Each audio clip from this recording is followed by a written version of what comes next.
አሐዱ አምላክ አሜን። ክቡራን አበው ሊቃውንተ ቤተ ክርስቲያን በየማይረጋችሁ አባቶቼ ካህናት፣ በአገልግሎት የምትመስሉኝ ወንድሞቼ መምህራን ወንጌል፣ ወንድሞቼ ዲያቆናት፣ የእግዚአብሔር ልጆች፣ የድንግል ማርያም ወዳጆች እንደምን አመሻችሁ። በቸርነቱ ሳይገባን የኃጢአታችንን ብዛትና የሰውነታችንን ክፋት ተመልክቶ ሳያጠፋን ዕድሜ ለንስሐ ሰጥቶ ዳግም በቅድስናው ስፍራ ሰብስቦ ስሙን እንድንጠራ ቃሉንም እንድንሰማ የፈቀደልን የአባቶቻችን የቅዱሳን አምላክ የሰራዊት ጌታ እግዚአብሔር ስለማይነገረው ስጦታው ክብርና ምስጋና ይግባው። የእናታችን የእመቤታችን የቅድስተ ቅዱሳን የድንግል ማርያም የወላዲተ አምላክ ረድኤትና በረከት ለዘላለሙ በሁላችን ላይ አድሮ ይኖር። በቅድሚያ አምላካችን እግዚአብሔር ሁላችንን በቸርነቱ ጠብቆ እንኳን ለእናታችን ለእመቤታችን ለቅድስተ ቅዱሳን ለድንግል ማርያም ለወላዲተ አምላክ ሕንጸተ ቤተ ክርስቲያን ወይም በስሟ ቤተ መቅደስ ታንጾ ቤተ መቅደሱ በቅዳሴ ለከበረበት ዓመታዊ መታሰቢያ ክብረ በዓል በሰላምና በጤና አደረሰን አደረሳችሁ። ስለዚህ ያደረሰን አምላካችን እግዚአብሔር ሁላችን እናመስግን። አምላካችን እግዚአብሔር ምስጋናችንን ይቀበልልን። የምስጢር ባለቤት እግዚአብሔር አምላካችን ለሁላችንም ምስጢሩን ገልጦ ያስተምረን። የእግዚአብሔርን ቤት ቅዳሴ በደስታ አደረጉ።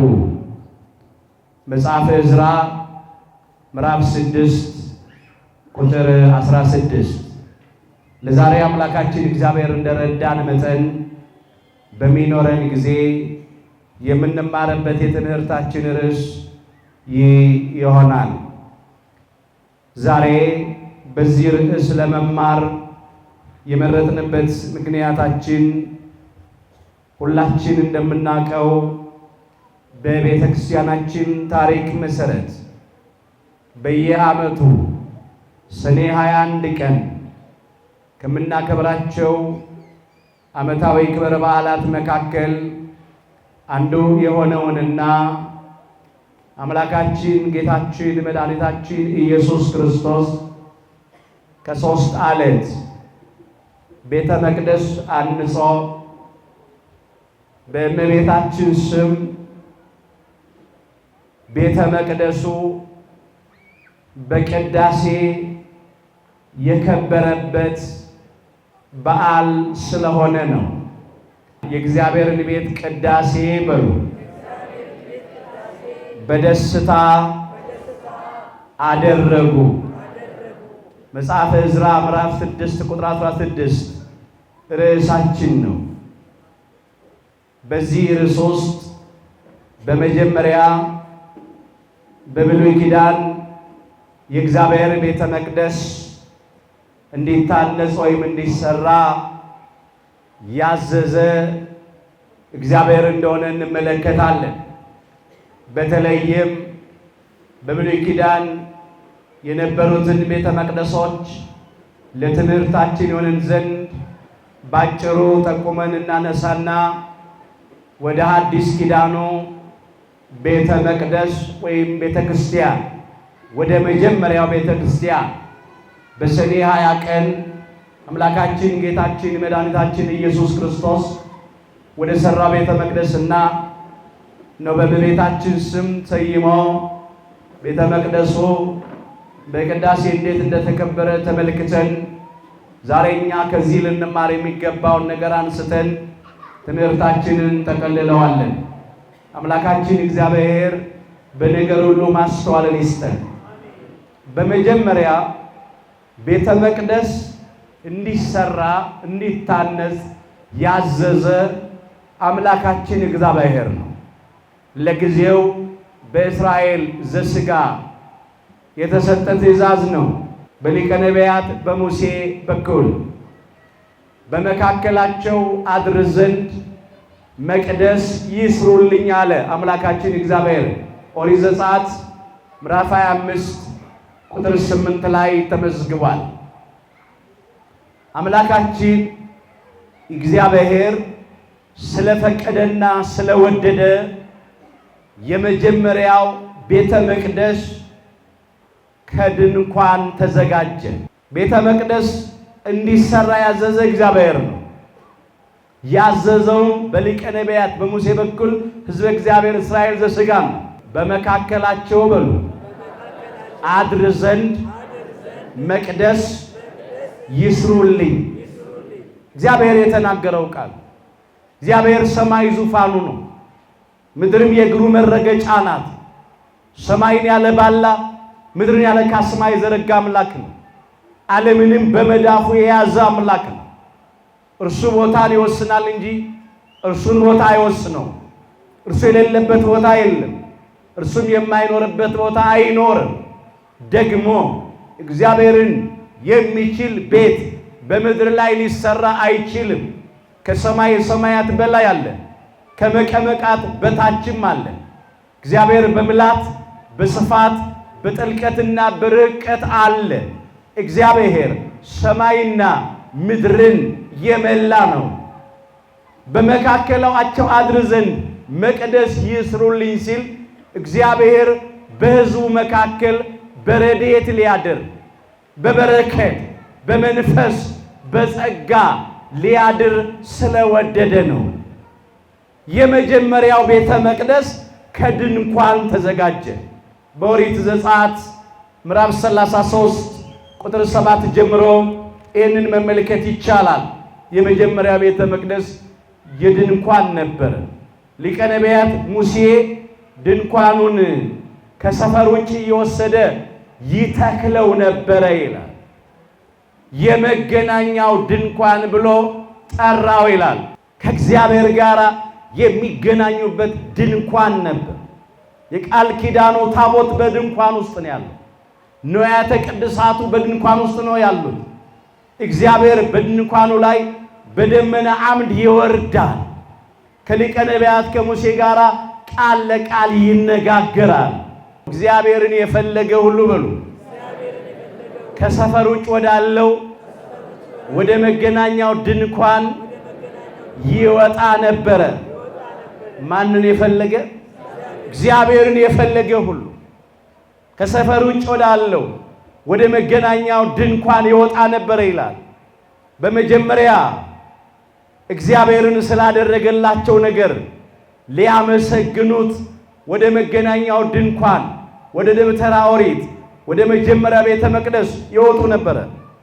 ሁለተኛ እግዚአብሔር ሊያደርግላቸው ስለሚፈልጉት ነገር እግዚአብሔርን ሊለምኑት ወደ መገናኛው ድንኳን ይወጡ ነበረ።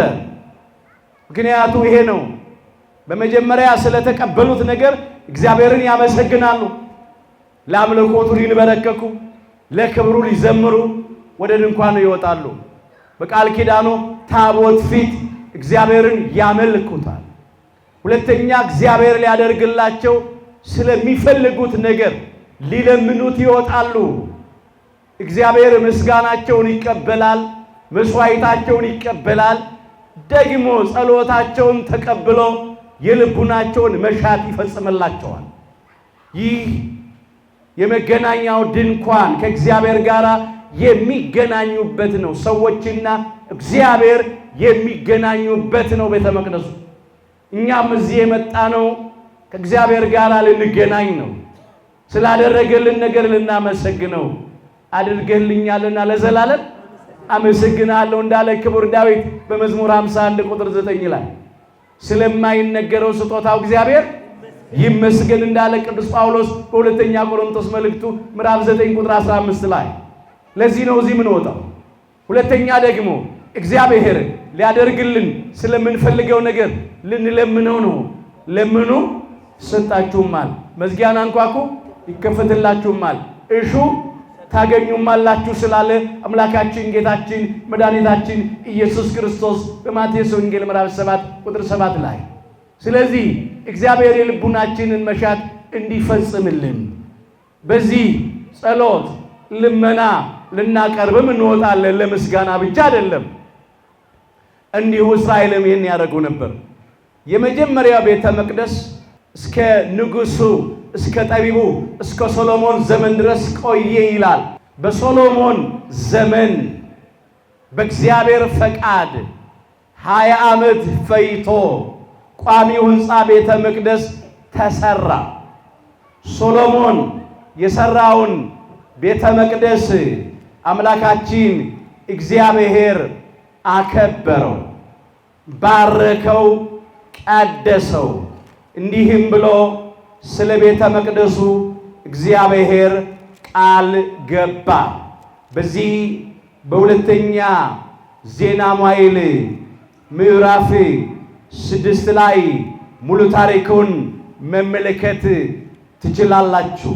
እግዚአብሔር ስለ ቤተ መቅደሱ የገባው ቃል ኪዳንና ቤተ መቅደሱ እንዴት ተደርጎ እንደተሰራ በስፋት ተመዝግቦ የምናገኘው የታሪክ ክፍል ነው።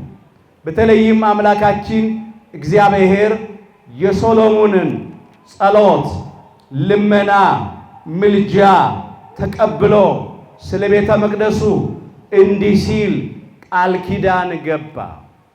ስሜ ለዘላለም በዚህ ያድር ወይም ይኖር ዘንድ ይሄንን ቤት መርጨዋለሁ አለ። ይሄንን ቤት ምን ብየዋለሁ? መርጨዋለሁ። ይሄንን ቤት ቀድሼዋለሁ አለ። ይሄንን ቤት ምን አድርጌያለሁ? ቀድሼዋለሁ አለ። እግዚአብሔር ቤተ መቅደሱን መረጠው፣ ለየው፣ አከበረው። ቀድሼዋለሁ ማለት ይሄ ነው። ቀድሼዋለሁ ሲል እግዚአብሔር ቤቱን ለራሱ እንዳከበረው፣ እንደመረጠው፣ እንደለየው የተናገረው ቃል ስሜ ለዘላለም በዚህ ይኖር ዘንድ አለ አምላካችን እግዚአብሔር። የስሙ ማደሪያውን እግዚአብሔር በቤተ መቅደሱ በረድኤት የሚያድርበት፣ በበረከት የሚያድርበት፣ በጸጋ የሚያድርበት ሆነ። እግዚአብሔር እነሆ በዚህ ቤት ለሚጸለይ ጸሎት ዓይኖቼ ይገለጣሉ አለ፣ ጆሮቼም ይከፈታሉ አለ። በቤተ መቅደሱ የሚጸለየውን ጸሎት እግዚአብሔር ተቀብሎ ለሰው ልጆች የልቡናቸውን መሻት እንደሚፈጽምላቸው የተናገረው ቃል ነው። ያን ጊዜ ነው እንዲህ ብሎ ሶሎሞን የተናገረው የእግዚአብሔር ታቦት በሉ የገባበት ስፍራ ቅዱስ ነው። ሁለተኛ ዜና መዋዕል ምዕራፍ 8 ቁጥር 11 የእግዚአብሔር የቃል ኪዳን ታቦት የገባበት ስፍራ ምንድነው? ቅዱስ ነው። እግዚአብሔር ቤተ መቅደሱን ቀደሰው፣ ለየው፣ አከበረው። በሶሎሞን ዘመን የታነጸው ቤተ መቅደስ ሁለተኛው ነው። ቋሚው ሕንፃ ቤተ መቅደስ የመጀመሪያው ተንቀሳቃሽ ነው። በየስፍራው እየወሰደ ሊቀ ነቢያት ሙሴ ይተክለው የነበረ የድንኳን ቤተ መቅደስ ነበር። አሁን ቤተ መቅደስ ወይም ቤተ ክርስቲያን ተተከለ ነው የሚባለው። ምን አለ ነው የሚባለው? ተተከለ። ለምን? የመጀመሪያው ቤተ መቅደስ የድንኳኑ ቤተ መቅደስ እየተወሰደ ምን ይደረግ ነበር? ይተከል ነበር። ከዚያ የተወሰደ ነው። ቤተ መቅደስ ተተከለ ነው የሚባለው። ይተክለው ነበር ነው የሚለው ቃሉ ራሱ። ከዚያ በኋላ ሁለተኛው ቤተ መቅደስ ከታነጸ በኋላ በሶሎሞን ዘመን የሆነውን ነው። አስቀድሞ ክቡር ዳዊት የዘመረው መዝሙር ነው የተፈጸመው። ቀደሰ ማኅደሮ ልዑል ነው ያለው። ልዑል ማደሪያውን ቀደሰ። መዝሙር 45 ቁጥር 4 ላይ የዚህ የሰኔ 21 የቅዳሴው ክፍለ ጊዜ ምስባክ ነው። ልዑል ማደሪያውን ቀደሰ። ልዑለ ባህሪ አምላካችን እግዚአብሔር ለጊዜው ማደሪያው ኢየሩሳሌምን ቀደሰ፣ ለየ፣ አከበረ፣ መረጠ ማለት ነው። ከሀገር ሁሉ ቅድስት ሀገር ኢየሩሳሌምን መርጦ እግዚአብሔር በረድኤት በኢየሩሳሌም ያድር ነበር። መጀመሪያ ስለ ሀገሪቱ ተነግሯል። ሌላው ልዑለ ባሕርይ አምላካችን እግዚአብሔር ማደሪያውን ቀደሰ ሲል ማደሪያው ቤተ መቅደሱን በኢየሩሳሌም በሶሎሞን ዘመን የታነጸውን ቤተ መቅደስ ለየው፣ መረጠው፣ አከበረው፣ ወደደው ማለት ነው። ምን እንዳለ? ይህንን አንተ የሰራኸውን ቤት ለራሴ መርጬዋለሁ፣ ቀድሼዋለሁ እንዳለው ሶሎሞንን ማለት ነው። ስለ ቤተ መቅደሱ የተነገረ ነው። ፍጻሜው የእመቤታችን ነገር አለበት፣ የኛም ነገር አለበት። እንመጣበታለን። ልዑለ ባሕርይ አምላካችን እግዚአብሔር ቤተ መቅደሱን ቀደሰው፣ ለየው፣ አከበረው፣ መረጠው። ከዚያ በሶሎሞን ዘመን የታነጸው ቤተ መቅደስ በእስራኤላውያን በደልና ኃጢአት ምክንያት ፈረሰ። በተለይም እስራኤል የሥጋ ኃጢአታቸው ስለበዛ አምላካችን እግዚአብሔር በሦስት ታላላቅ ነገር ቀጣቸው። ብዙዎቹ በከለዳውያን ሰይፍ አለቁ። ከሰይፍ የተረፉት በረሃብ እንደ ቅጠል ረገፉ። ከረሃብ የተረፉት በበሽታ ተቀሰፉ። ዘር ፈጽሞ እንዳይጠፋ ጥቂቶች ተማርከው ባቢሎን ወረዱ። ናቡከደነጾር ሰራዊቱን አስከትቶ በኢየሩሳሌም የነበረውን የእግዚአብሔርን ቤተ መቅደስ አፈረሰው፣ በእሳት አቃጠለው። 70 ዘመን ሙሉ የእግዚአብሔር ቤተ መቅደስ ፈርሶ ቆየ ሳይሰራ። ከዚያ በኋላ ነው እንደገና በእግዚአብሔር ፈቃድ እስራኤላውያን ከባቢሎን ከባርነት ቤት ነፃ ወጥተው ከምርኮ ተመልሰው በኢየሩሳሌም ሲኖሩ ሳሉ እንደገና ቤቱ እንዲሰራ የሆነው። የኔ ቤት ፈርሶ ሳለ እናንተ ባማሩና በተሸለሙ ቤቶቻችሁ ለመኖር ጊዜው ነውን? አለ አምላካችን እግዚአብሔር። በትንቢተ ሐጌ ምዕራፍ 1 ቁጥር 4 ጀምሮ የተመዘገበ ቃል ነው። ስለዚህ እንዲህ አላቸው፣ ወደ ተራራ ውጡ፣ እንጨትንም አምጡ፣ ቤቱንም ስሩ፣ እኔም በርሱ ደስ ይለኛል፣ እኔም እመሰገንበታለሁ አለ። ትንቢተ ሐጌ ምዕራፍ 1 ቁጥር 8 ላይ እስራኤል ዘሥጋ ከ70 ዘመን የባቢሎን የምርኮ ኑሮ በኋላ የባርነት ኑሮ በኋላ እንደገና ተመልሰው የእግዚአብሔርን ቤተ መቅደስ ሰሩ። በዘሩባቤል ዘመን ማለት ነው። 46 ዓመት ፈይቶ ቤተ መቅደሱ ተሰራ። ምን ስላለ እግዚአብሔር? ቤቱን መልበሉ ስሩ፣ ቤቱን መልበሉ ስሩ፣ እኔም በርሱ ደስ ይለኛል፣ እኔም በርሱ እመሰገናለሁ አለ። ቤቱ እንዲሰራ ያዘዘው እንደገና ማን ነው? እግዚአብሔር ነው።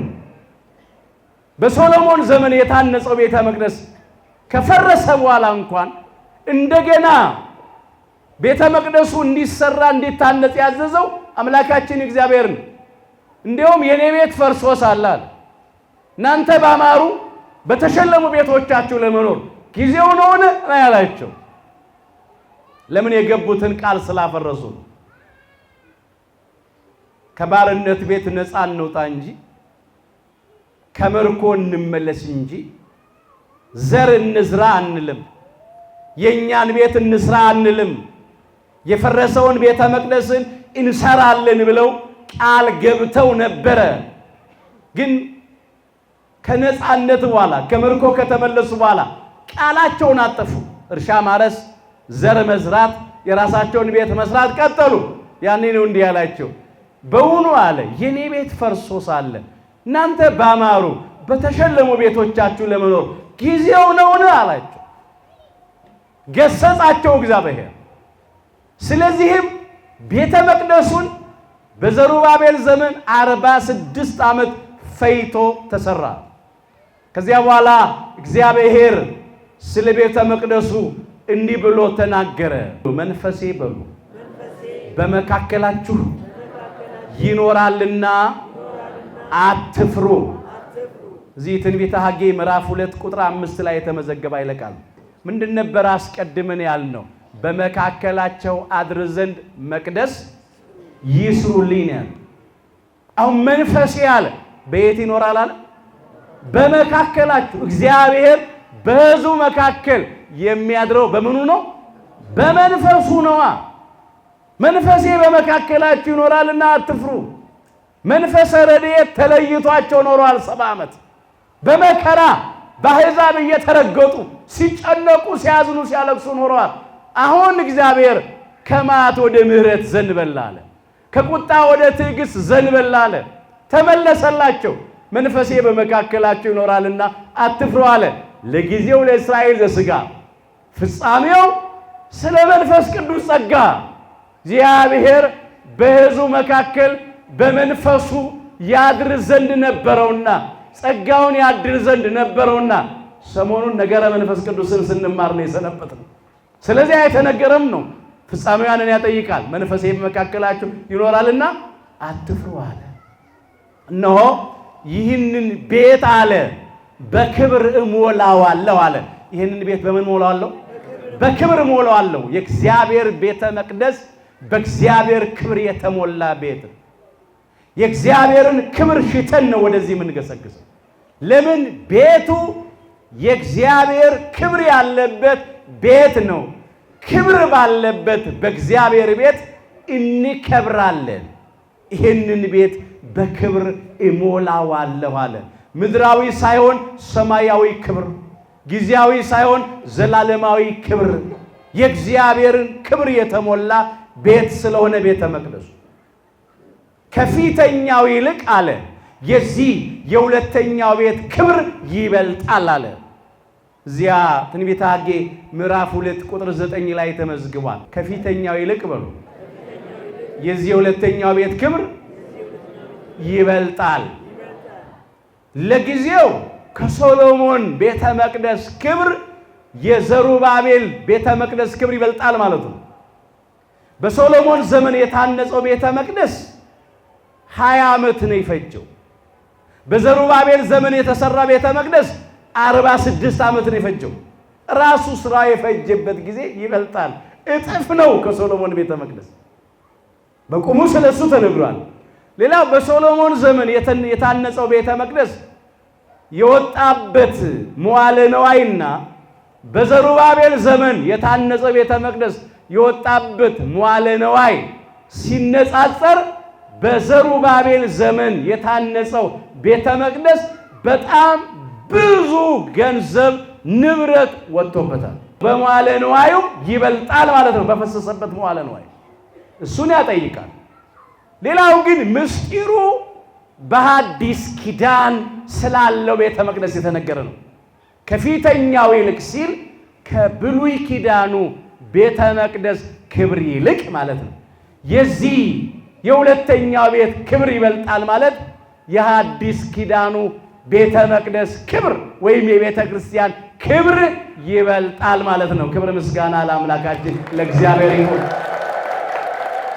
በክብር በበለጠው ቤተ መቅደስ ስላለን እንመጣበታለን። የሐዲስ ኪዳኑ ቤተ መቅደስ እናነሳ። ስለዚህ ምስጢር የተነገረ ቃል እንግዲህ በዘሩባቤል ዘመን ቤተ መቅደሱ ታነጸ። ከዚያ በኋላ ቤተ መቅደሱ በቅዳሴ ከበረ። ምን ብለን ተነሳን? የእግዚአብሔርን ቤት ቅዳሴ በደስታ አደረጉ ርዕሳችን። ይሄ የተፈጸመው በዘሩባቤል ዘመን የታነጸውን ቤተ መቅደስ በቅዳሴ ቤቱን አከበሩት። እግዚአብሔርም እንደዚህ ብሎ ቃል ኪዳን ገባ። ልክ ቤተ መቅደሱ በቅዳሴ በከበረ ዕለት እንዲህ አለ፣ ከዚህች ቀን ጀምሮ በሉ እባርካችኋለሁ። ትንቢተ ሐጌ ምዕራፍ 2 ቁጥር 19 ከዚህች ቀን ጀምሮ ምን አደርጋችኋለሁ? እባርካችኋለሁ አለ እግዚአብሔር። ከዚህች ቀን ጀምሮ እባርካችኋለሁ ያለው ቤተ መቅደሱ ታንጾ ቤቱ በቅዳሴ በከበረ ዕለት ነው። እግዚአብሔር በካህናቱ ላይ አድሮ ሕዝቡን እንደሚባርክ ቃል ኪዳን ገባ። በቃሉ ሕዝቡን እንደሚባርክ ቃል ኪዳን ገባ። ከዚህች ቀን ጀምሬ እባርካችኋለሁ አለ። እግዚአብሔር ሕዝቡን በካህናቱ ላይ አድሮ ይባርክ ነበር፣ በቃሉ ይባርክ ነበር። ለምን? ቤተ መቅደስ ስለታነጸ እንደፈረሰ ስላልቀረ። ይሄ በብሉይ ኪዳን የተፈጸመው። ወደ አዲስ ኪዳኑ እንምጣ። በአዲስ ኪዳን በሰኔ 21 ቀን ቤቱ በቅዳሴ የከበረበትን ቤት ነው የምናየው። በተለይም ሐዋርያው ቅዱስ ጳውሎስና ቅዱስ በርናባስ የአሕዛብ ሐዋርያት ናቸው። አሕዛብን ወንጌል አስተማሩ። ብዙዎች ከአምልኮተ ጣዖት ወደ አምልኮተ እግዚአብሔር ዞር አሉ። ከገቢረ ኃጢአት ወደ ገቢረ ጽድቅ ዞር አሉ። በቅዱስ ወንጌል ስላመኑ በአምላካችን በጌታችን በመድኃኒታችን በኢየሱስ ክርስቶስ የባሕርይ አምላክነት አመኑ። ወልደ እግዚአብሔር ሕያው ወልደ ማርያም ስግው ብለው አመኑ። ወልደ አብ ወልደ ማርያም ወልደ ዋሂድ በተዋሂዶ የከበረ ስግው ቃል ሰው የሆነ አምላክ ብለው አመኑ። አምነውም ተጠመቁ። ሀብተ ወልድ ስመ ክርስትናን ተቀበሉ። በፊልጵስዩስ ይኖሩ የነበሩ አሕዛብ ይላል ታሪኩ። እነኚህ እግዚአብሔርን የሚያመልኩበት ቤተ መቅደስ አልነበራቸውም። ጸሎት የሚጸልዩበት ቤተ መቅደስ አልነበራቸውም። ቅዱስ ሥጋውን ክቡር ደሙን የሚቀበሉበት ቤተ መቅደስ ወይም ቤተ ክርስቲያን አልነበራቸውም። ስለዚህ እንግዲህ ካመንን ከተጠመቅን ክርስትናን ከተቀበልን እግዚአብሔርን የምናመልክበት ቤተ መቅደስ እንስራ ወይም ስሩልን ብለው ቅዱስ ጳውሎስንና ቅዱስ በርናባስን ጠየቋቸው። አሕዛብም ጣዖት የሚያመልኩበት ቤት አላቸው። አይሁድም ምኩራብ አላቸው፣ ደግሞ ቤተ መቅደስ አላቸው። ክርስቲያኖቹ ግን እግዚአብሔርን የሚያመልኩበት ቤት አልነበራቸው። ምክንያቱ ይሄ ነው፣ ቤተ መቅደስ እንዲታነጽ የጠየቁበት። ቅዱስ ጳውሎስና ቅዱስ በርናባስ ያለ አምላካችን ያለ ጌታችን ያለ መድኃኒታችን ያለ ኢየሱስ ክርስቶስ አንዳች ነገር ማድረግ አንችልም ብለው ወደ ሐዋርያቱ መልእክት ላኩ ይላል። ወደ እነ ሊቀ ሐዋርያት ወደ እነ ቅዱስ ጴጥሮስ መልእክተኞች ላኩ። ምን ብሏል? አምላካችን ጌታችን መድኃኒታችን ኢየሱስ ክርስቶስ ያለ እኔ አንዳች ነገር ልታደርጉ አትችሉም ብሏል በዮሐንስ ወንጌል ምዕራፍ 15 ቁጥር 5 ላይ። ስለዚህ ያለ እርሱ ፈቃድ ምንም ነገር ማድረግ አንችልም አሉ። እነ ቅዱስ ጳውሎስ እነ ቅዱስ በርናባስም ጸሎት እንዲጸልዩ ሕዝቡም ወደ እግዚአብሔር እንዲለምኑ እነ ሊቀ ሐዋርያት እነ ቅዱስ ጴጥሮስ ደግሞ ወደ እግዚአብሔር ጸሎት እንዲጸልዩ ሆነ። ሱባኤ ገቡ፣ እግዚአብሔርን ለመኑ። አምላካችን እግዚአብሔርም ፈቃዱ ሆነ። ራሱ አምላካችን ጌታችን መድኃኒታችን ኢየሱስ ክርስቶስ ወደ ፊልጵስዩስ መጣ ይላል። ቅዱሳን ሐዋርያትን ከየሀገረ ስብከታቸው በደመና ጭኖ ወደ ፊልጵስዩስ አመጣቸው። በዚያም በምስራቅ አቅጣጫ ወደ አንድ ተራራ ወሰዳቸው ይላል። ሶስት የተራራቁ አለቶች ወይም ድንጋዮችን ማለት ነው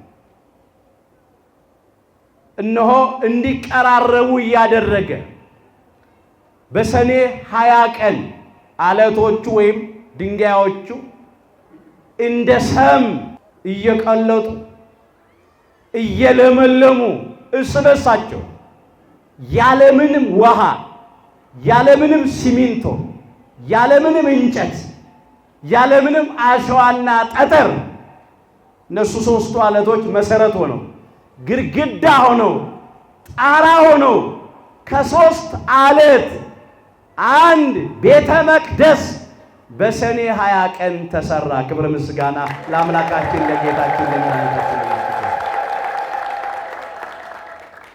ለሰው የማይቻለው ለእግዚአብሔር ይቻለዋል። ለእግዚአብሔር የሚሳነው ነገር የለም። አሁን ይሄን ስንናገር እንዴት ደግሞ ከሶስት አለት አንድ ሕንጻ ቤተ መቅደስ ታነጸ ይባላል የሚሉ ተጠራጣሪዎች መናፍቃን አሉ። የኛ አምላክ እኮ ሰማይን ያለ ባላ ምድርን ያለ ካስማ የዘረጋ አምላክ እኮ ዓለምን እኮ በመዳፉ የያዘ አምላክ ነው። ይህን የሚታየውን ዓለም ካለመታየት ወደ መታየት ካለመኖር ወደ መኖር አምጥቶ የፈጠረ አምላክ ነው። አንድ ቀን ከመኖር ወደ አለመኖር ይወስደዋል። እንደ አይነ ጥቅሻ ያሳልፈዋል። እንደ መጎናጸፊያም ይጠቀልለዋል። እርሱ ኤልሻዳይ ነው። ካህሌ ኩሉ ነው። ሁሉን ቻይ ነው። ክብር ይግባው። ቢሳለው ነገር የለም። ሰራ። እንኳን እርሱ ታላቁ ካህን፣ ንጉሥ፣ ጠቢብ፣ ጻድቅ ኢትዮጵያዊው ቅዱስ ላሊበላ ከአንድ አለት 11 ቤተ መቅደስ ሰርቶ የለ እንዴ? ክብር ይግባው። ከአንድ አለት እኮ ነው 11 ቤተ መቅደሶች። አሁን ዛሬ ህንፃው የሚሰራው ከታች ወደ ላይ ነው አይደል? የሚገነባው ምናውቀው እሱን ነው፣ የተለመደው እሱን። መጀመሪያ መሰረት ይሰራል፣ ከዚያ በኋላ ምሰሶ ይቆማል፣ ከዚያ በኋላ ይደረደራል ብሎኬቱ ወይም ድንጋዩ ይደረደራል። እንዴ ነው የሚሰራው።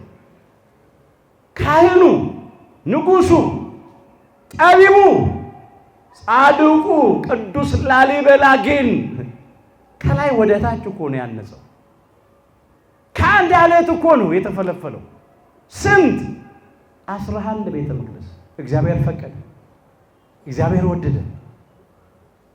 ይህንን የማያውቁ ሰዎች አሁን ጌታችን በእጁ ከ3 አለት አንድ ቤተ መቅደስ ሰራ ሲል በጣም ይከብዳቸዋል። ይኸው ቅዱስ ላሊበላ ሰርቷል። ዛሬም አንዳንድ ቦታ እኮ አሉ ከአንድ ድንጋይ የተፈለፈሉ ቤተ መቅደሶች እኮ የተሰሩ እኮ አሉ። ውቅር አብያተ ክርስቲያናት አሉ፣ ፍልፍል አብያተ ክርስቲያናት አሉ። በኢትዮጵያ ብዙ ቦታ ያ ተሰራ። ሰርቶ አሳያቸው። ከመዝ ግበሩ አላቸው። እንደዚህ ስሩ፣ እናንተም እንደዚህ ስሩ። በአራቱም ማዕዘናት አለ በእናቴ በቅድስተ ቅዱሳን በድንግል ማርያም ስም አብያተ ክርስቲያናት ይታነጹ አለ። ክብር ይግባው አምላካችን ጌታችን መድኃኒታችን። በሰኔ 20 ቀን ሕንፃው አለቀ ተሰርቶ። ቁመቱ 24 ክንድ ነው፣ ወርዱ 12 ክንድ ነው ይላል። በሰኔ 21 ቀን ቤቱ ራሱ ባለቤቱ አምላካችን ጌታችን መድኃኒታችን ኢየሱስ ክርስቶስ ቤተ መቅደሱን በቅዳሴ አከበረው። ራሱ ቀድሶ ነው። ምን አለ ስንነሳ እስቲ በሉት እንደገና የእግዚአብሔርን ቤት ቅዳሴ በሉ በደስታ አደረጉ። ርዕሳችን የእግዚአብሔርን ቤት ቅዳሴ በደስታ አደረጉ። አምላካችን ጌታችን መድኃኒታችን ኢየሱስ ክርስቶስ ራሱ ቀድሶ ሊቀ ሐዋርያት ቅዱስ ጴጥሮስን ተራዳይ ካህን አድርጎ ንፍቅ ካህን አድርጎ ረዳት ካህን አድርጎ ቀዳሜ ሰማዕት ዲያቆን እስጢፋኖስን ዋና ዲያቆን አድርጎ ቅዱሳን ሐዋርያትን የሚራዱ ልዑካን አድርጎ የቅድስተ ቅዱሳን ድንግል ማርያምን ደግሞ ታቦት መንበር አድርጎ ቅዱስ ሥጋውን ክቡር ደሙን ራሱ ፈትቶ አቆረባቸው። ክብር ይግባው። ራሱ ቀድሶ አቆረባቸው። የመጀመሪያው የሐዲስ ኪዳን ቤተ መቅደስ ወይም ቤተ ክርስቲያን የታነጸው በፊልጵስዩስ ነው። ያነጸው የሰራው ራሱ አምላካችን ጌታችን መድኃኒታችን ኢየሱስ ክርስቶስ ነው። ያነጸው ከ3 አለት ነው። ራሱ ነው ቀድሶ ያቆረባቸው። ከዚያ በኋላ እናንተም እንደዚህ ስሩ አላቸው። አለቱ ወይም ድንጋዮቹ 3 ናቸው። መሰረቱ ነው የተቀመጡት። ይሄ የእግዚአብሔርን ሶስትነት ያመለክታል። ምስጢረ ሥላሴ የስም የአካል የግብር ሶስትነት ሁላችን እንደምናውቀው እግዚአብሔር በስም ስንት ነው? ሶስት ነው። ልዩ ሶስትነት እግዚአብሔር አብ፣ እግዚአብሔር ወልድ፣ እግዚአብሔር መንፈስ ቅዱስ ነው። ሶስት ስም ስንት እግዚአብሔር? አንድ እግዚአብሔር አምላክ። በአካል ሶስት ነው። ለአብ ፍጹም ገጽ፣ ፍጹም መልክ፣ ፍጹም አካል፣ ለወልድም ፍጹም ገጽ፣ ፍጹም መልክ፣ ፍጹም አካል፣ ለመንፈስ ቅዱስም ፍጹም ገጽ፣ ፍጹም መልክ፣ ፍጹም አካል። በአካል ሶስት፣ በመለኮት አንድ። የአካልን ሶስትነት ያመለክታል። ሌላው በግብርም ሶስት ነው። አብ ወላዲ ነው፣ አባት ነው፣ ወላጅ ነው፣ አስራጺም ነው። ወልድ ተወላዲ ነው ወይም ልጅ ነው፣ የተወለደ ነው። መንፈስ ቅዱስ ሰራጺ ነው፣ የሰረጸ የወጣ ነው ከአብ ብቻ። የግብር ሶስትነት አለ። ይህን ያጠይቃል ሶስት መሆኑ። ከሶስት አለት ስንት ቤተ መቅደስ ታነጸ? አንድ። ቤተ መቅደሱ አንድ መሆኑ እግዚአብሔር በመለኮት በባህሪ በአገዛዝ በህልውና በስልጣን በመንግስት በመሳሰለው ስንት ነው? አንድ ነው። አንድነቱን ያጠይቃል። ከሶስት አለት አንድ ቤተ መቅደስ ታነጸ ምስጢረ ሥላሴ። ደግሞ ቁመቱ 24 ክንድ ነው። 24 ክንድ መሆኑ የ24ቱን ካህናተ ሰማይ ያጠይቃል። ቀድሞ በነገስታት ዘመን የነበሩትን 24ቱን ቅዱሳን ነቢያትን ያጠይቃል። ወርዱ ደግሞ 12 ክንድ ነው። 12 መሆኑ የ12ቱን ቅዱሳን ሐዋርያትን ነገር ያጠይቃል። እንደው ዝም ብሎ አይደለም የታነጸው ቤተ መቅደስ፣ በምስጢር ነው፣ በምሳሌ ነው። ይሄም ቤተ መቅደስ አንጾ ሰጣቸው። ከዚያም እንዲህ አድርጉ ከኔ ተመራችሁ አድርጉ ብሎ እሱ በክብር ወደ ሰማይ ሰማያት ወጣ አረገ። ይሄ ነው የተፈጸመው። ቀደሰ ማኅደሩ ልዑል ማደሪያውን ቀደሰ። በአዲስ ኪዳንም ቤተ መቅደስ ሰርቶ ቤተ ክርስቲያን ሰርቶ ራሱ ቀደሰው፣ አከበረው፣ ለየው፣ መረጠው። አምልኮተ እግዚአብሔርን የምንፈጽምበትን ቤተ መቅደስ ሰርቶ የሰጠን ራሱ አምላካችን ጌታችን መድኃኒታችን ኢየሱስ ክርስቶስ ነው። ከዚያ በኋላ ነው ብዙ አብያተ ክርስቲያናት በምድራችን ላይ የተሰሩት። በአገራችን በኢትዮጵያ በዓለም ብዙ አብያተ ክርስቲያናት ታንጸዋል፣ እየታነጹ ነው። አሁን በእመቤታችን ስም ነው ቤተ መቅደሱ የታነጸው። በሰኔ 21 ቀን በሰኔ 20 ስራው አለቀ። በሰኔ 21 ቀን ቅዳሴ ቤት ተደረገ። ቤቱ በቅዳሴ ከበረ። በቤታችን ስንት ሰይም። ይሄንን ስንል አሁን በስሟ ቤተ መቅደስ ታነጸ፣ ተሰየመ ብለን ስንል ቤተ ለማርያም የማርያም ቤት እንላለን። የእመቤታችን ቤተ መቅደስ ነው እንላለን። ይህንን ስንል የሚከብዳቸው ሰዎች አሉ። እሷ እኮ በሰው እጅ ከተሰራው ቤተ መቅደስ የበለጠች መቅደስ እኮ ናት። ራሷ አማናዊት ቤተ መቅደስ እኮ ነች። ሕያዊት ቤተ መቅደስ እኮ ነች። ቀደሰ ማኅደሮ ልዑል ያለው አባታችን ክቡር ዳዊት እኮ ስለ ሕንፃ ቤተ መቅደሱ ብቻ መሰላችሁ እንዴ? በሰው እጅ ስለሚሰራው ቤተ መቅደስ ብቻ መሰላችሁ? ስለ ቅድስተ ቅዱሳን ስለ ድንግል ማርያም ስለ ወላዲተ አምላክ እኮ ነው። ልዑለ ባሕሪ አምላካችን እግዚአብሔር ማደሪያው ቅድስተ ቅዱሳን ንጽሕተ ንጹሐን ብጽዕተ ብፁዓን ድንግል ማርያምን ቀደሳት፣ ለያት፣ አከበራት፣ መረጣት፣ ወደዳት ማለት እኮ ነው። ከፍጥረት ሁሉ ለያት። በእውነት በድንጋሌ ሥጋ በድንጋሌ ነፍስ በድንጋሌ ሕሊና አጸናት። ይህ ለሰው የማይቻል ነው። ከስነ ፍጥረት ሕግ ውጪ ነው። ቅድስተ ቅዱሳን ድንግል ማርያም ግን አካላዊ ቃል እግዚአብሔር ወልድን በድንግልና ጸንሳ በድንግልና እንድትወልድ አደረጋት። ክብር ይግባት። ዘላለማዊ ድንግል ናት።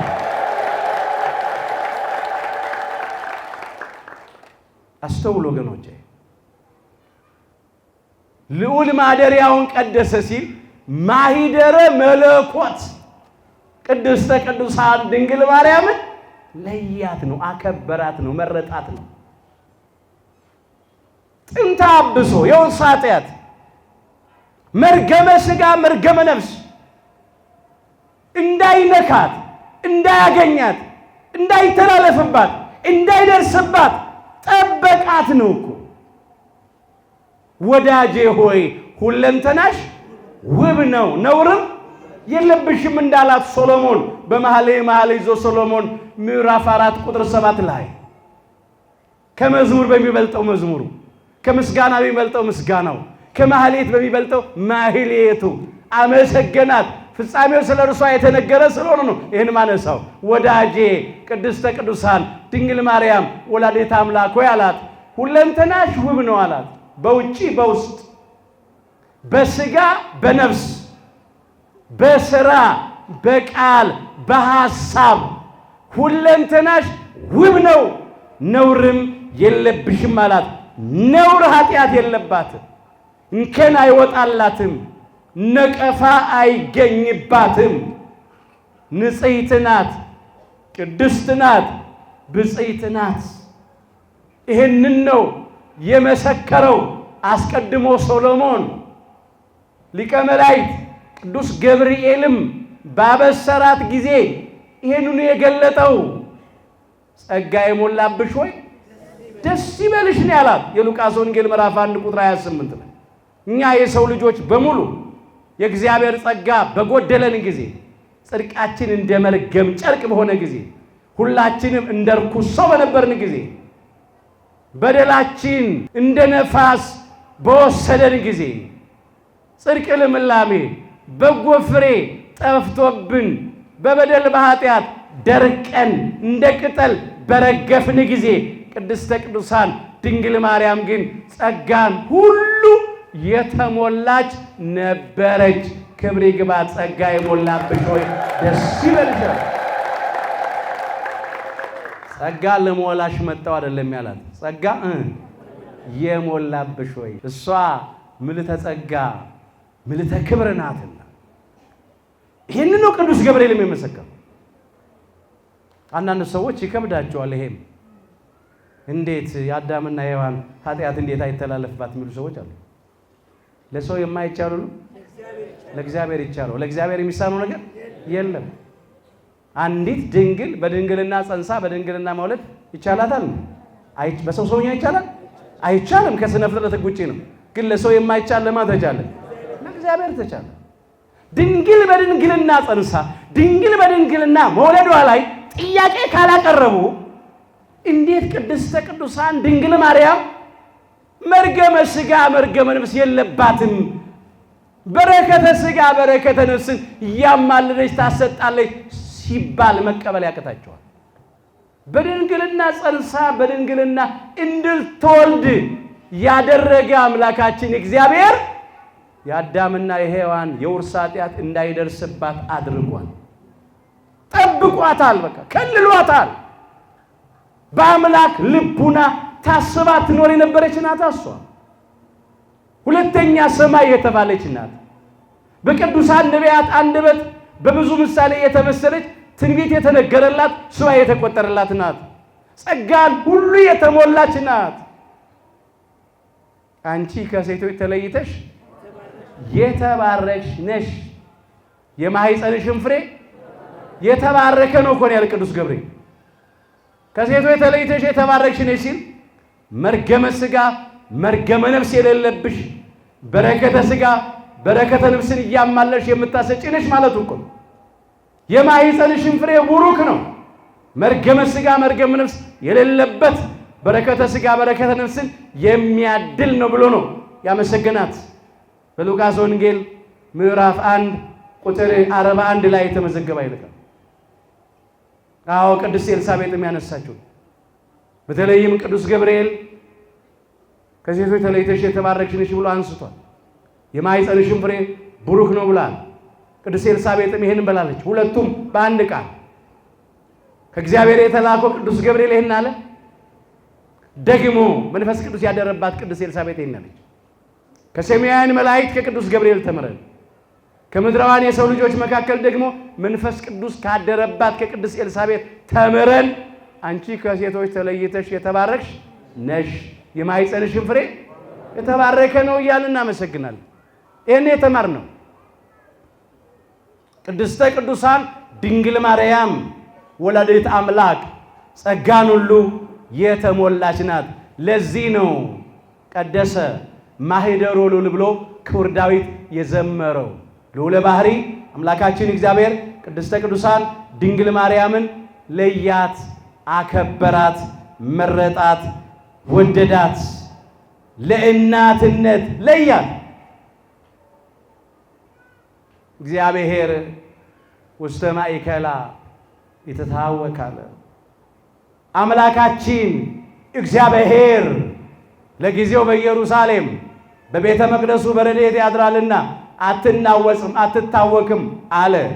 ፍጻሜው በቅድስተ ቅዱሳን በድንግል ማርያም አካላዊ ቃል እግዚአብሔር ወልድ ከሥጋዋ ሥጋ ከነፍሷ ነፍስ ነስቶ በተዋሂዶ ከብሯል፣ በማኅፀኗ አድሯልና አትናወጽም።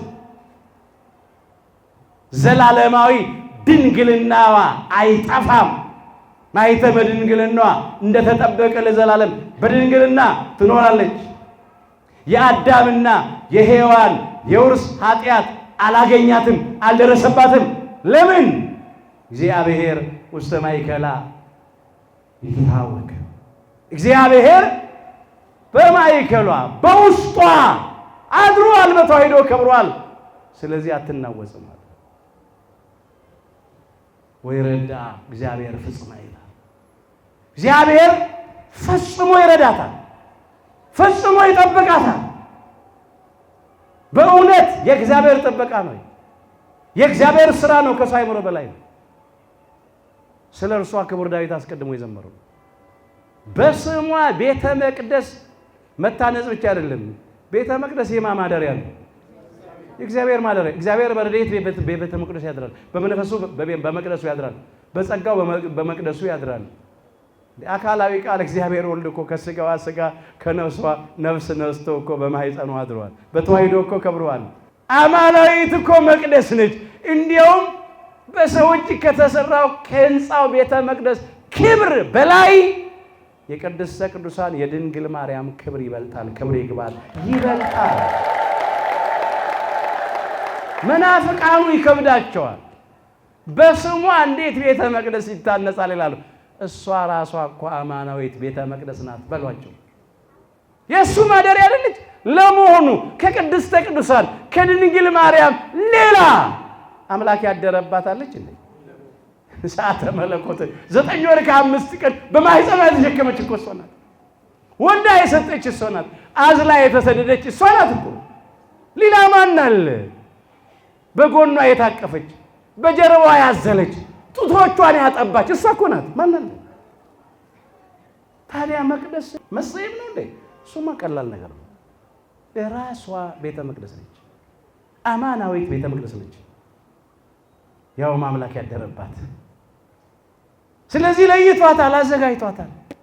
ይሄ ነው የሆነው። እንግዲህ ይሄም በዓል ነው እያከበርን ያለ ነው። የእግዚአብሔርን ቤት ቅዳሴ በደስታ አደረጉ። አሁን አብያተ ክርስቲያናት ይታነጻሉ፣ ይሰራሉ። ከዚያስ በኋላ እነሆ በዋዜማው ብፁዓን አበው ሊቃነ ጳጳሳት ይባርካሉ፣ ቡራኬ ያደርጋሉ። እነሱ ከሌሉ ቆሞሳት ይባርካሉ። ከዚያ በማግስቱ ቤተ መቅደሱ በምን ይከብራል? በቅዳሴ ይከብራል። ራሱ አምላካችን ሰርቶ ያሳየን። ከሱ ነው የተማርነው፣ ከሰው አይደለም የተማርነው፣ ከባለቤቱ ነው የተማርነው። በሰኔ 20 ቀን ህንፃው ተሰርቶ አለቀ። ቡራኬ የተደረገ በሰኔ 20 ቀን። በሰኔ 21 ቀን ቤተ መቅደሱ በቅዳሴ ከበረ። በእመቤታችን ስም ተሰይሞ ማለት ነው። ይህን ነው እያከበርን ያለነው። ስንዱ ቤተ ክርስቲያን የዚህች ቤተ ክርስቲያን ልጆች ያደረገን አምላካችን እግዚአብሔር ክብር ምስጋና ይግባው።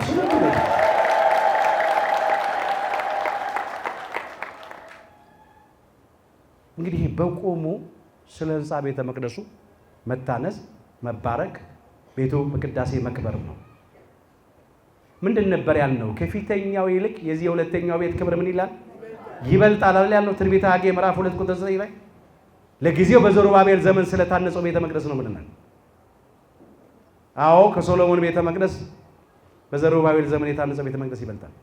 ከብሉይ ኪዳኑ ቤተ መቅደስ የሐዲስ ኪዳኑ ቤተ መቅደስ ክብር ይበልጣል ማለት ነው። ምስጢሩ ይሄ ነው።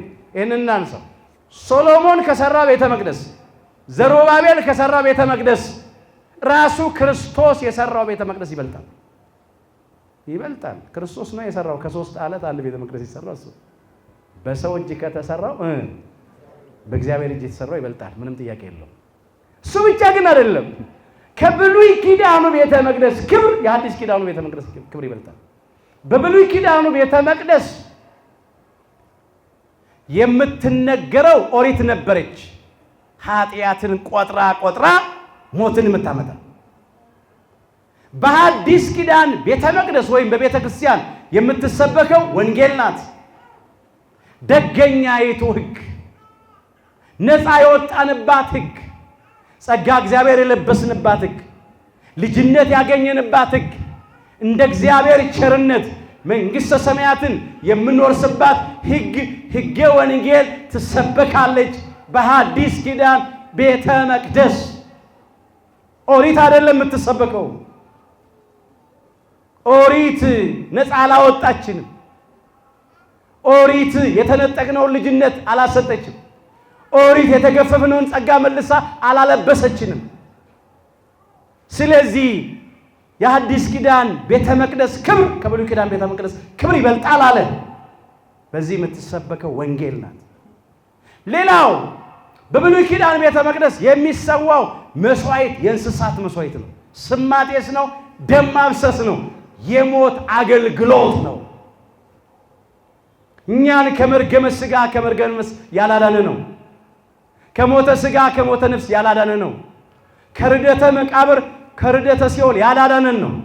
ከዲያብሎስና ከሰራዊቱ እጅ ነፃ ያላወጣን ነው። ከሲኦል ወደ ገነት፣ ከሞት ወደ ሕይወት፣ ከጨለማ ወደሚደነቅ ብርሃን ያላሻገረን መስዋዕት ነው ይሰዋይ ነበር። በሐዲስ ኪዳን ቤተ መቅደስ ወይም በቤተ ክርስቲያን ግን የሚሰዋው መስዋዕት የቀራንዮ በግ፣ የዋሁ በግ፣ ትሁቱ በግ፣ የዓለምን ኃጢአት ያስወገደው የአምላካችን የጌታችን የመድኃኒታችን የኢየሱስ ክርስቶስ ቅዱስ ሥጋውና ክቡር ደሙ ነው። ክብር ምስጋና ለአምላካችን ለጌታችን ለመድኃኒታችን ለኢየሱስ ክርስቶስ። መስዋዕቱ ሕያው ነው። እኛን ሕያዋን ያደረገ መስዋዕት፣ እኛን ያዳነ መስዋዕት ነው የሚሰዋው። ነዋ በግዑ ለእግዚአብሔር ዘያትት ወያሴስል ኃጢአት ዓለም እንዳለ መጥምቀ መለኮት ቅዱስ ዮሐንስ የዓለምን ኃጢአት የሚያስወግድና የሚያስተሰሪ የእግዚአብሔር በግ እነሆ አለ በዮሐንስ ወንጌል ምዕራፍ 1 ቁጥር 29 ላይ። መጥምቀ መለኮት ቅዱስ ዮሐንስ አምላካችን ጌታችን መድኃኒታችን ኢየሱስ ክርስቶስ ጠዋት ላይ ሲነጋ ወደ እርሱ ሲመጣ አየውና ወደ እሱ እያመለከተ እንዲህ አለ፣ የዓለምን ኃጢአት የሚያስወግድና የሚያስተሰርይ የእግዚአብሔር በግ እነሆ አለው። በበግ መሰለው። ትሕትናውን ሲያይ በግ አለው። በግ ትሁት ነው። አንገቱን ደፍቶ መሬት እያየ ነው የሚለው። አምላካችን ጌታችን መድኃኒታችን ኢየሱስ ክርስቶስም ከጽንሰቱ አንስቶ እስከ ስቅለቱ ድረስ የተጓዘው ጉዞ የትሕትና ጉዞ ነው። በትሕትና ከሰማየ ሰማያት ወረደ። ከቅድስተ ቅዱሳን ከድንግል ማርያም ከሥጋዋ ሥጋ ከነፍሷ ነፍስ ነስቶ በተዋሕዶ ከበረ። መጸነሱ ራሱ ትሕትና ነው። አምላክ ሰው መሆኑ ትሕትና ነው። በቤተልሔም ዋሻ በከብቶች በረት ተወለደ። በግርግም ላይ ተኛ። በቅጠልና በጨርቅ ተጠቀለለ። ትሕትናው ነው። ወደ ግብፅ በረሃ ተሰደደ። ትሕትናው ነው። ለእናቱ እየታዘዘ አደገ። ፈጣሪ ሳለ በፍጡር እጅ፣ የጌቶች ጌታ ሳለ በባሪያዎች፣ ሰማያዊ ሳለ በምድራዊዎች ተጠመቀ። በ30 ዘመኑ ትሕትናው ነው። በኪሩቤል ላይ የሚቀመጥ በነፋስ ክንፍ የሚበር ማንም ሊቀርበው በማይችል ብርሃን የሚኖር እሳተ መለኮት የሆነ አምላክ በተናቁት በአህያይቱና በውርንጫይቱ ላይ ተቀመጠ። ትሕትናው ነው።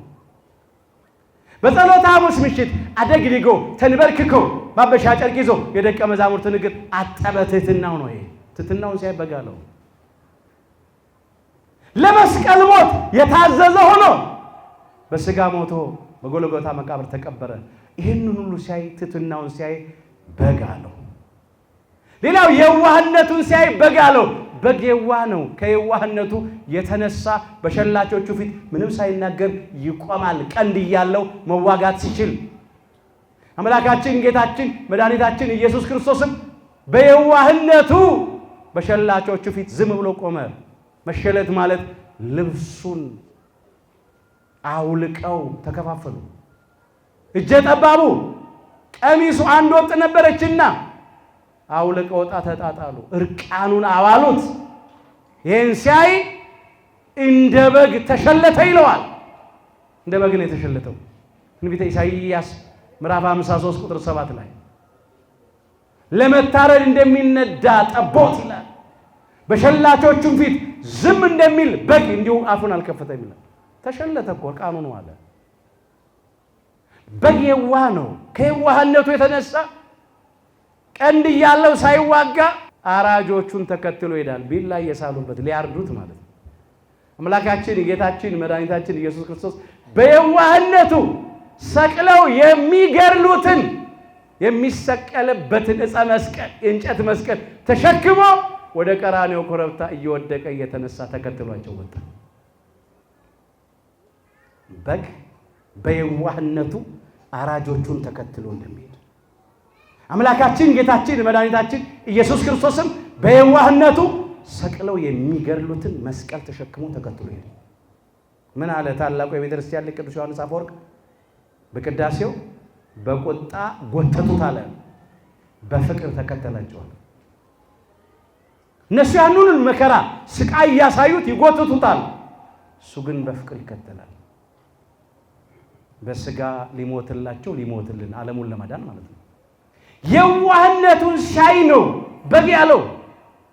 ከኔ የተማሩ እኔ የዋህ በልቤም ትሑት ነኝ ነው ያለው የማቴዎስ ወንጌል ምዕራፍ 11 ቁጥር 29 ላይ።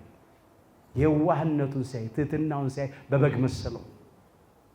በግስ ስለማያውቅ ነው በየዋህነት አራጆቹን ተከትሎ መሄደው። አምላካችን ጌታችን መድኃኒታችን ኢየሱስ ክርስቶስ እኮ ሁሉን አዋቂ አምላክ ነው። ግን ከመቅጽበት ሊያጠፋቸው ሲል ቻለው። ዝም አለ። ምንም አፉን አልከፈተም። ፈቃዱ ነውና በፈቃዱ ነው ቤዛ ሆኖ የቀረበው። ቀንድ የተባለ ስልጣኑ ነው፣ ኃይሉ ነው። ከመቅጽበት ሊያጠፋቸው ይቻለው ነበር፣ ግን ዝም ብሎ ወደ መስቀል ላይ ወጣ።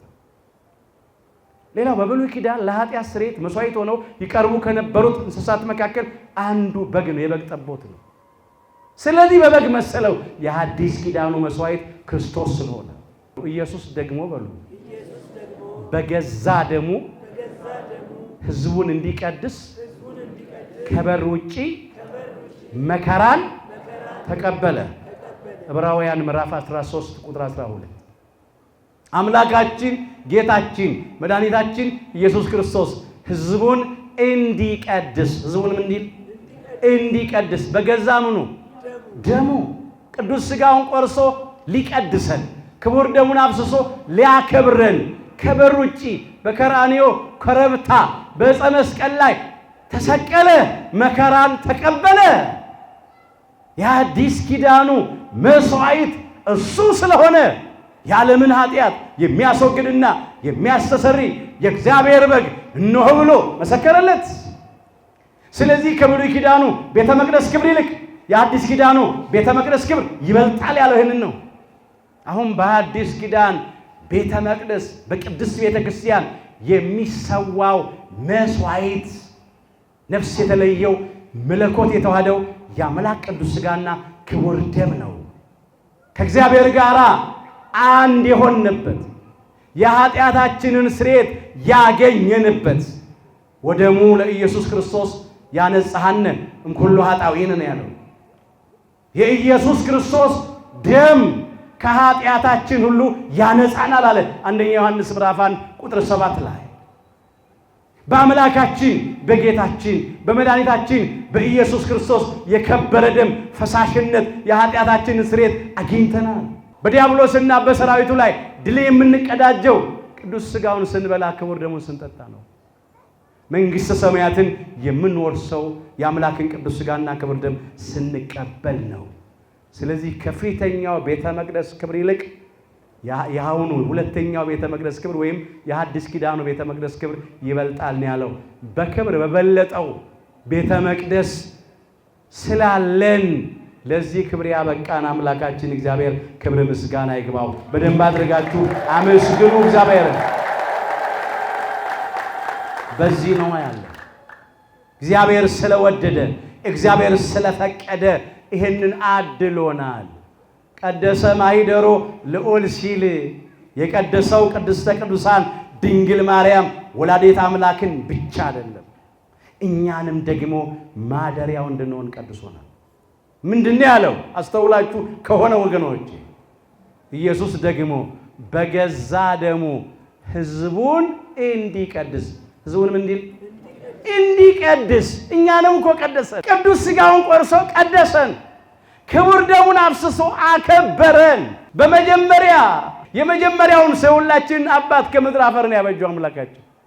ከአራቱ ባህርያተ ሥጋ አበጅቶ በአፍንጫው የሕይወትን እስትንፋስ እፍ አለበት። ሰው ደግሞ ሕያው ነፍስ ያለው ሆነ ነው የተባለው ዘፍጥረት 2:7 ላይ በጥንተ ተፈጥሮ ሲፈጥረን እኛን የሰው ልጆች ከአራቱ ባህርያተ ሥጋ ከሦስቱ ባህርያተ ነፍስ ነው የተፈጠረን። በአዲስ ተፈጥሮ ግን የፈጠረን ውድ ዋጋ ከፍሎ ነው። ለመስቀል ሞት መስዋዕት ሆኖ ቀርቦ ነው። ቅዱስ ሥጋውን ቆርሶ ነው። ክቡር ደሙን አፍስሶ ነው። ነፍሱን ለመስቀል ሞት አሳልፎ ሰጥቶ ነው። እኛን ሊቀድሰን ነው ቅዱስ ሥጋውን የቆረሰው። እኛን ሊያከብረን ነው ክቡር ደሙን ያፈሰሰው። እኛንም እንደገና እኮ ሰራን። በአዲስ ተፈጥሮ እኮ ፈጠረን። አሁን የምናነሳው ሕንፃ ቤተ መቅደስን ከ3 ዓለት ሰርቶ በሰኔ 20 ቀን በሰኔ 1 ቀን ቤቱን በቅዳሴ አከበረ ብቻ እኮ አይደለም፣ እኛንም እኮ አከብሮናል። በቋንቋ የማይገለጥ ነው። ይሄ ከአይምሮ በላይ ነው። አሁን ብዙ አብያተ ክርስቲያናት እንዲታነጹ ብዙ ድንጋይ፣ ብዙ ሲሚንቶ፣ ብዙ ብረት፣ ብዙ አሸዋ፣ ብዙ ጠጠር፣ ብዙ እብነበረድ፣ ብዙ ነገር ፈሷል። ብዙ መዋለ ንዋይ ፈሷል። ገንዘብ ወርቅ ፈሷል። እኛን ግን ለማነጽ እኛን ለመስራት እኛን ለመቀደስ እኛን በአዲስ ተፈጥሮ ለመፍጠር ግን አምላካችን ውድ ዋጋ ነው የከፈለው። የመጨረሻ ዋጋ ነው የከፈለው። መተካና መለካ የሌለው ዋጋ ነው የከፈለው። በብር አይደለም፣ በወርቅ አይደለም የተዋጀነው በከበረ በክርስቶስ ደም ፈሳሽነት ነው። ክብር ይግባው። እንዲህ አድርጎ አንጾናል። ወአንትሙሰ ሕንፃ እግዚአብሔር አንትሙ ይላል። እናንተስ የእግዚአብሔር ሕንፃ ናችሁ ይላል አንደኛ ቆሮንቶስ ምዕራፍ 3:9 ላይ። እኛ ራሳችን የእግዚአብሔር ምንድነን? ሕንፃዎች ነን። አሁን ሕንፃ ቤተ መቅደስ ታነጸ ብቻ ብሎ መለያየት አይደለም። ሱማ ታሪክ እኮ ነው ወገኖች። እኛ ራሳችን የእግዚአብሔር ሕንፃዎች ነን። በመጀመሪያ በጥንተ ተፈጥሮ በእጆቹ ያበጃጀን በመዳፎቹ የቀረጸን ግሩምና ድንቅ አድርጎ የሰራን የእግዚአብሔር የእጁ ስራዎች ነን። እጆች በሉ ሰሩኝ አበጃጁኝም እንዳስተውል አድርገኝ። መዝሙር 118:73 ጸሎታችን ይሄ ይሆን። እጆች ምን አሉኝ? ሰሩኝ አበጃጁኝም እንዳስተውል አድርገኝ። ሁልጊዜ እንዲህ ብለን እንጸልይ። የእግዚአብሔር የእጁ ስራዎች ነን። እግዚአብሔር ነው በእጁ ያበጃጀን። የመጀመሪያውን ሰው የሁላችን አባት አዳምን በእጆቹ ነው ከምድር አፈር ያበጀው። የእጆቹ ስራዎች የእግዚአብሔር ሕንፃዎች ነን። ሕንፃ ሥላሴ ነን እኮ። በአዲስም ተፈጥሮ ደግሞ ሲሰራን ውድ ዋጋ ከፍሎ ነው የሰራን። ስለዚህ ይህንን ማሰብ አለብን ወገኖቼ። በዋጋ በሉ ተገዝታችኋልና ለራሳችሁ አይደላችሁ። ስለዚህ በስጋችሁ እግዚአብሔርን አክብሩት። ቅዱስ ጳውሎስ የተናገረው ቃል አንደኛ ቆሮንቶስ ምዕራፍ 6:19 ጀምሮ ጥቂት ነገር እናንሳ ከዚህ ክፍል። ወይስ ስጋችሁ አለ የሰውነታችን ይሄ አካላችን ወይስ ስጋችሁ ከእግዚአብሔር የተቀበላችሁት ከማን የተቀበልነው ከእግዚአብሔር የተቀበልነው በጥንተ ተፈጥሮም ቢሆን ከሱ ነው የተቀበልነው በአዲስም ተፈጥሮ ከሱ ነው የተቀበልነው እሱ ነው የሰራን ኢየሱስ ስራዎች ከእግዚአብሔር የተቀበላችሁት የመንፈስ ቅዱስ ቤተ መቅደስ እንደሆነ አታውቁምናል የምን ቤተ መቅደስ የመንፈስ ቅዱስ ቤተ መቅደስ እንደሆነ አታውቁም አካላችን ሰውነታችን ህይወታችን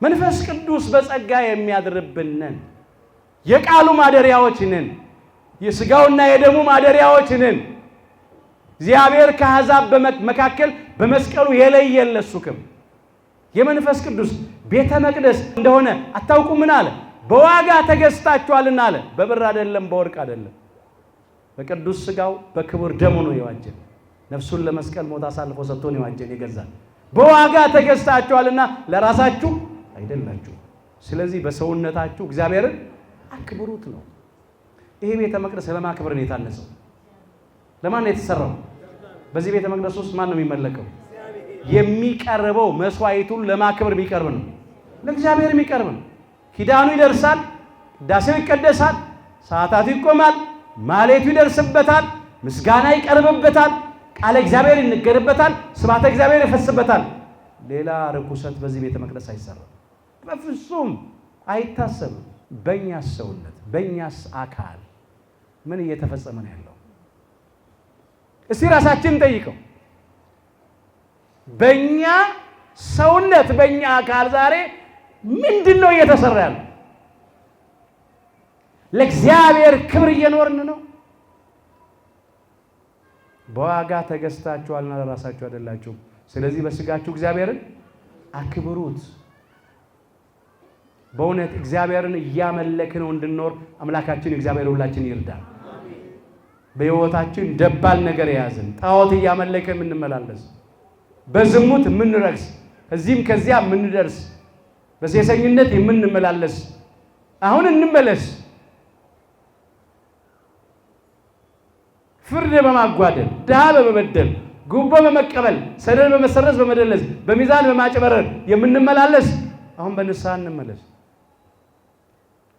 ቂምን አርግዘን ለበቀል የምንጣደፍ ተንኮልን ሽንገላን ሰይጣናዊ ቅናትን ይዘን የምንመላለስ አሁን እንመለስ እባካችሁ በዚህ ቤተ መቅደስ አካላችን ሌላ ነገር ስንሰራ እንገኝ ያንዳንዶቻችን ህይወት ረክሷል በሲጋራ ሱስ በጫት በአሺሽ የረከሳል ዳንኪራ በመርገጥ በመዝፈን በመጨፈር በመደነስ የረከሰ አካል ያለን አለን በጎጠኝነት በመለያየት የተበላሸናለን ምን ይመስላል መቅደስ አካላችን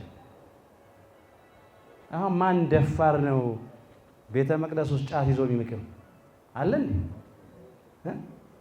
እኔም ለተናገሩት ይከብዳል አይደል ማደፋር ነው አሁን ቤተ መቅደስ ውስጥ መጠጥ አምጥቶ እዚህ የሚሰክር ዝሙት እዚህ የሚፈጽም ማን ነው በፍጹም አይታሰብም እንኳን ይሄ ሊደረግ እዚህ አንዳንድ በዚህ ውስጥ ያሉ ወገኖቻችን በሩቅ በቤተ መቅደስ ሩቅ ነው የሚቆሙት ከውጪ እኔ እኮ ዘማዊ ነኝ እኔ በሲጋራ በጫት በአሺሽ ሱስ ያለሁኝ ነኝ ሕይወቴ ተበላሸ ነው ወደ እግዚአብሔር ቤት ልገባ ልቀርብ አይገባኝም ብለው እግዚአብሔርን ፈርተው መቅደሱን አክብረው ውጪ የሚቆሙ ሰዎች አሉ